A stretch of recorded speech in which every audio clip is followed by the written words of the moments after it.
Oke, assalamualaikum warahmatullahi wabarakatuh. Sebelum kita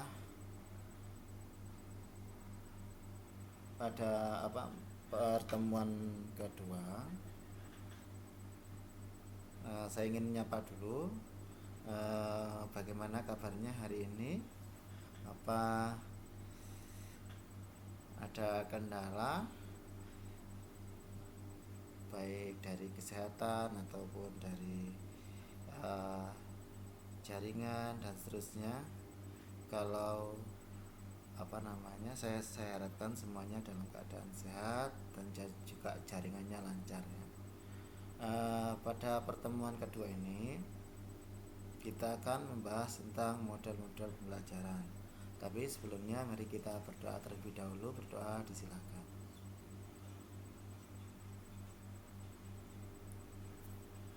Oke, model-model pembelajaran sains ya di PAUD, terutama ya di PAUD.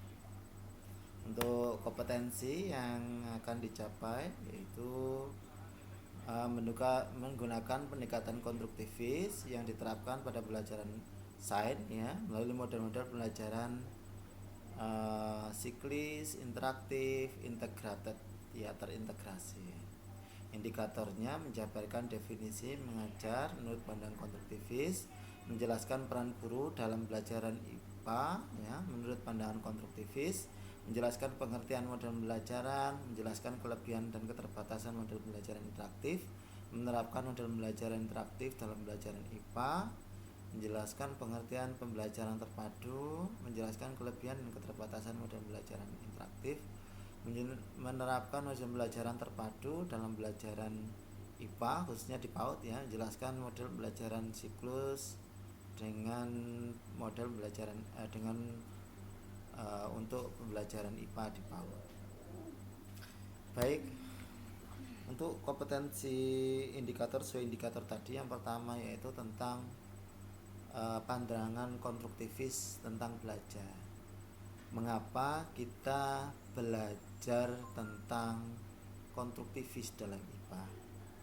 Ini penting kita jawab ya sebelum kita menuju pada model-model apa saja yang bisa kita terapkan di PAUD. Oke. Kita perlu tahu bahwa ada dua aliran yang sangat bertentangan, yaitu konstruktivis dan behavioristik ya. Kalau behavioristik ini bahwa peran guru ini sangat dominan ya. Sedangkan konstruktivis ini peran guru itu hanya sebagai mediator atau bukan menjadi inti. Artinya di behavioristik ini guru itu aktif ya, sementara konstruktivis itu lebih pada siswa yang aktif.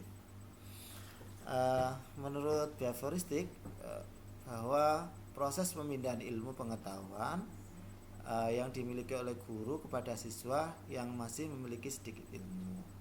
Sedangkan kalau menurut konstruktivis, siswa telah mempunyai pengetahuan awal sehingga peran guru adalah memfasilitasi siswa untuk membangun pengetahuan secara pengetahuannya ya, siswa untuk membangun, jadi memfasilitasi siswa untuk membangun pengetahuannya secara mandiri dengan pengetahuan awal.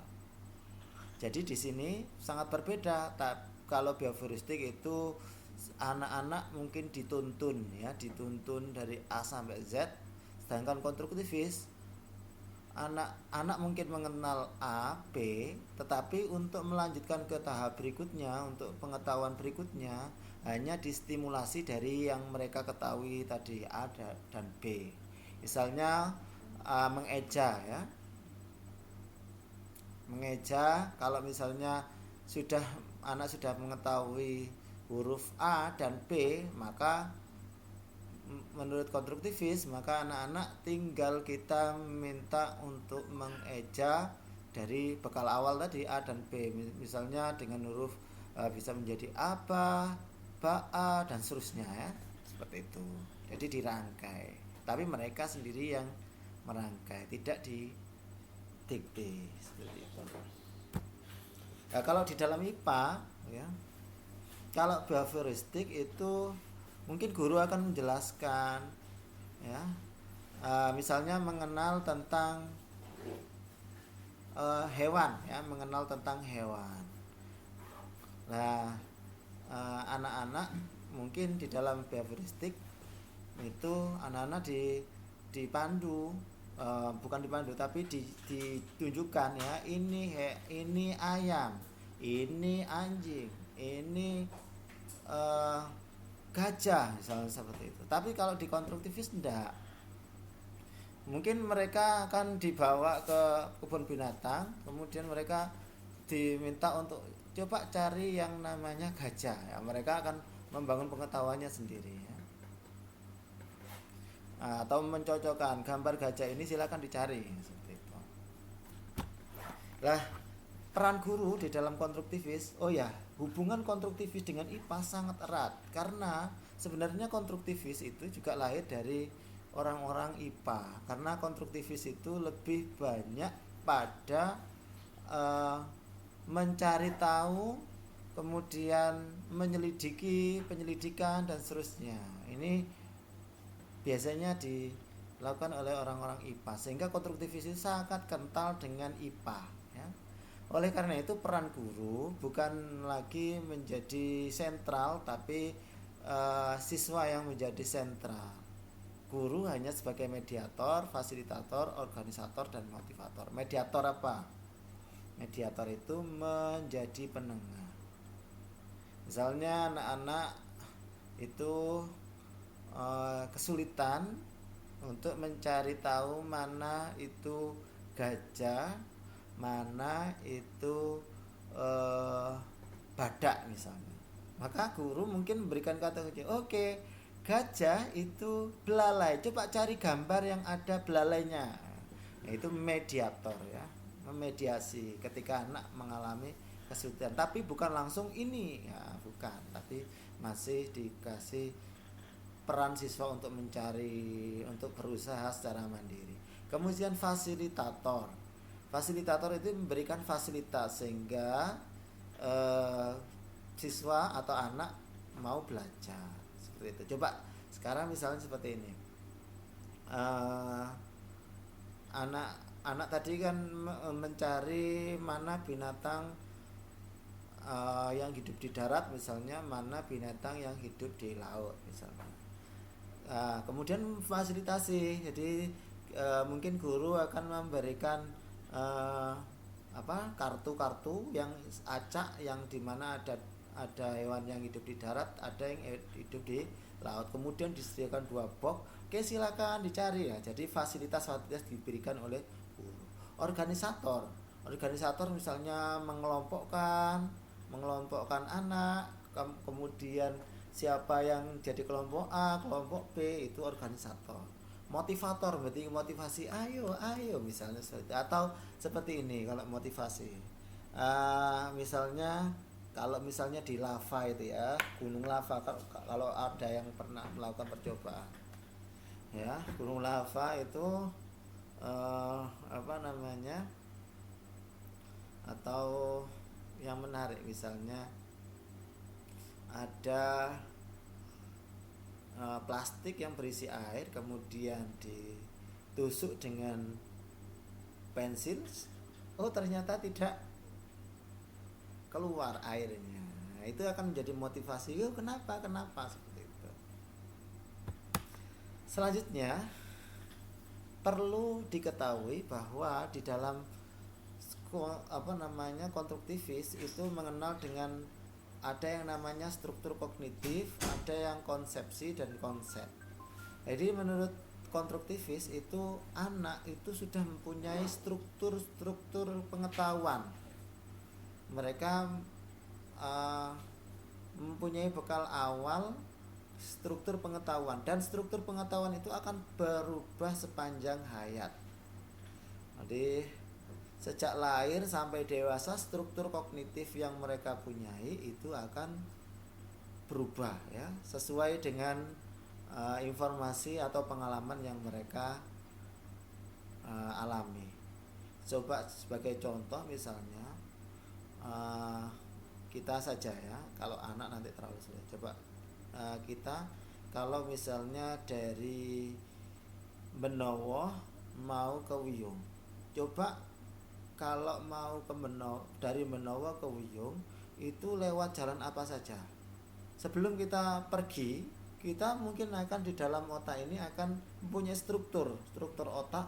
Oh nanti kesini kesini kesini kesini kesini lah, itu struktur otak. Atau misalnya saya tanyai, manakah binatang yang bisa terbang? Anak-anak misalnya, manakah binatang yang hidup di air misalnya. Nah mereka mungkin punya pengetahuan awal dalam bentuk struktur informasi, itu disebut dengan struktur kognitif. Selanjutnya ada yang namanya konsep dan prakonsep.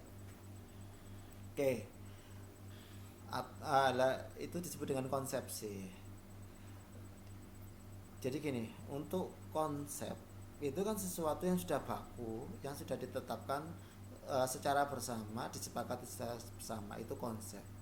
Kalau konsepsi itu pengetahuan awal tentang sesuatu. Misalnya ya, apa itu burung misalnya, ditanya apa itu burung, mungkin anak-anak akan bilang burung itu hewan yang bisa terbang misalnya. Nah, itu sebenarnya konsepsi ya. Karena apa? Karena sesuatu hewan yang bisa terbang itu belum tentu disebut dengan burung. Coba kamu lihat, Anda lihat burung unta, apakah bisa terbang? Tuh ya.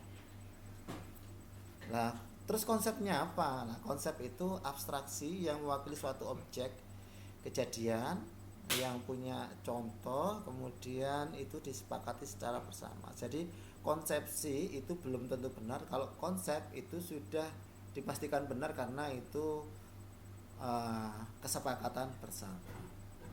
Seperti itu. Nah, itu menurut konstruktivis. Lah sehingga belajar menurut konstruktivis adalah untuk merubah konsepsi menjadi konsep, sehingga banyak pengetahuan yang kita pelajari ini berdasarkan hasil kesepakatan bersama, bukan berdasarkan subjektivitas, seperti itu. Nah, anak-anak mungkin dari sini mungkin mereka banyak mengalami konsepsi memiliki konsepsi yang banyak sekali daripada konsep. Misalnya kalau ditanya bumi itu, atau gini, matahari dengan bumi itu lebih besar mana misalnya, atau bintang dengan bumi itu lebih besar mana, mungkin anak-anak akan menjawab lebih besar bumi daripada bintang, karena mereka melihatnya bintang itu kecil. Nah itu konsepsi sebenarnya. Tapi kalau dilihat seperti matahari itu kan salah satu bintangnya, pasti lebih besar bintang daripada bumi, seperti itu. Kemudian apa itu model pembelajaran? Lah ketika kita sudah mengetahui tadi konstruktivis, kemudian apa itu konsep, struktur konsep dan konsepsi, lah ini model pembelajaran. Jangan lupa tadi menurut konstruktivis itu pembelajaran adalah merubah konsepsi menjadi konsep, atau perubahan konsepsi anak. Seperti itu. Jadi model pembelajaran ini menurut konstruktivis adalah cara yang dipakai dengan pendekatan untuk mengaplikasikan atau mengaplikasikan metode atau strategi pembelajaran dalam bentuk nyata untuk mencapai tujuan pembelajaran, terutama untuk merubah konsepsi anak. Model pembelajaran konstruktivis ini ada 3 ciri. Yang pertama yaitu yang aktif itu siswa, kemudian aktivitasnya itu bermakna ya, berarti pembelajarannya itu bermakna. Kemudian antara gagasan satu atau konsep satu dengan konsep yang lain ini saling terhubung. Kemudian yang ketiga, memunculkan gagasan siswa dengan yang dibangun dari informasi lama. Jadi memunculkan gagasan baru yang dibangun dari pengetahuan awal. Seperti itu. Jadi 3 ciri itu.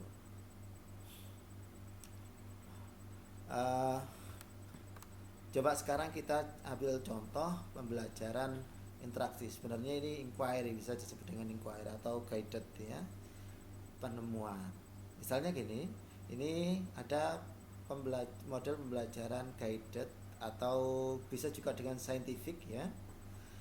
Model pembelajaran scientific itu diawali dari pertanyaan siswa, kemudian siswa dilatih untuk atau dipandu untuk menemukan jawabannya sendiri melalui bimbingan guru. Jadi siswa dipicu sehingga siswa punya pertanyaan, kemudian mereka dipandu untuk menemukan jawaban dari pertanyaan tersebut. Nah, sintaksnya ini ada 5 ya: persiapan, kegiatan pembelajaran, pertanyaan anak, penyelidikan, yang terakhir yaitu refleksi. Kalau dalam saintifik itu mengobservasi, menanya, mengumpulkan informasi, yang terakhir menyimpulkan. Oke, untuk persiapan ini mungkin guru perlu menyiapkan sehingga kegiatan awalnya itu dapat memicu anak bertanya. Nah, ini yang agak sulit ya, memicu anak untuk bertanya. Sebagai contoh misalnya, kalau ke kelas ya, kalau masuk kelas ya, guru misalnya dari segi penampilannya ya, guru ternyata berpenampilan sebagai seorang ilmuwan mungkin ya, membawa jas lab gitu ya, kemudian membawa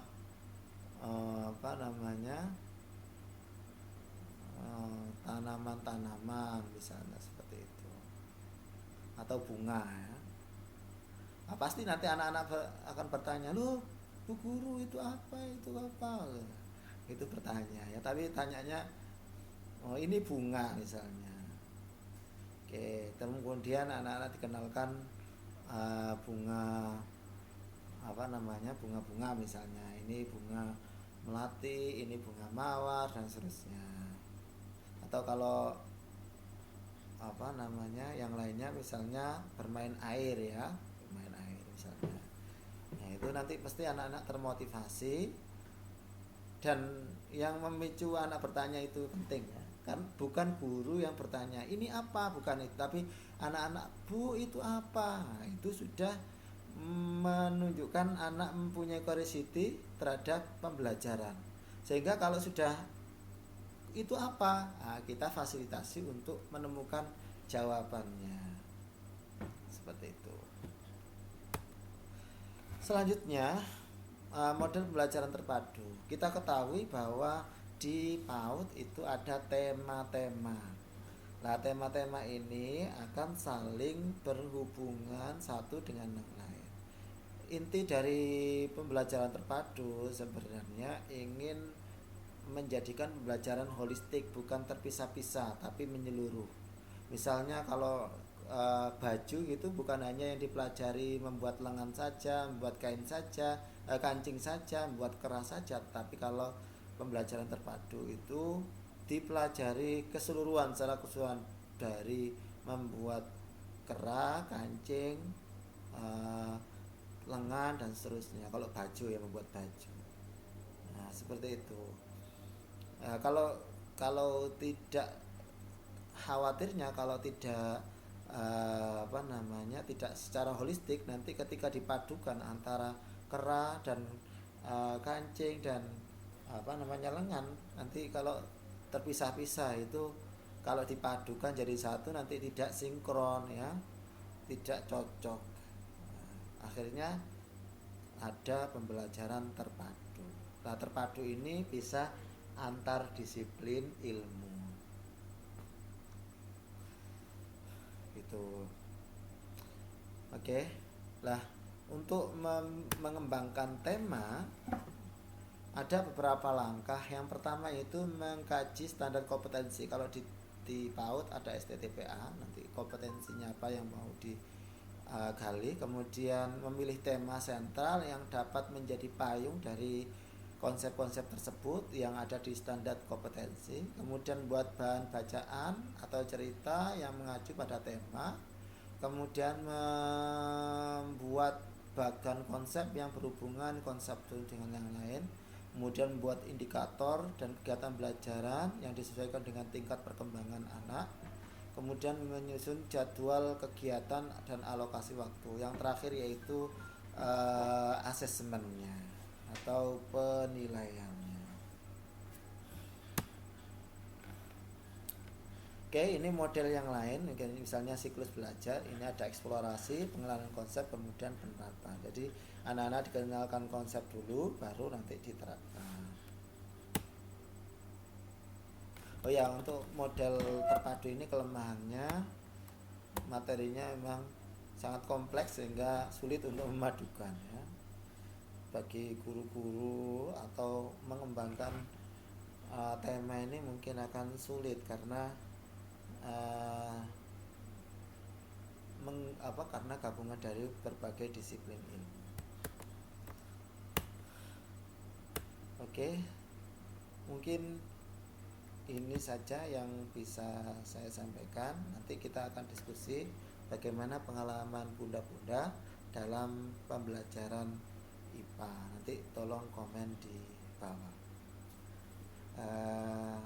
Saya kira cukup ya. Saya mohon maaf apabila dalam pertemuan ini banyak keterbatasan.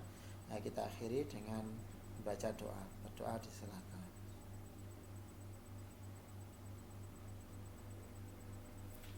Oke. Assalamualaikum warahmatullahi wabarakatuh.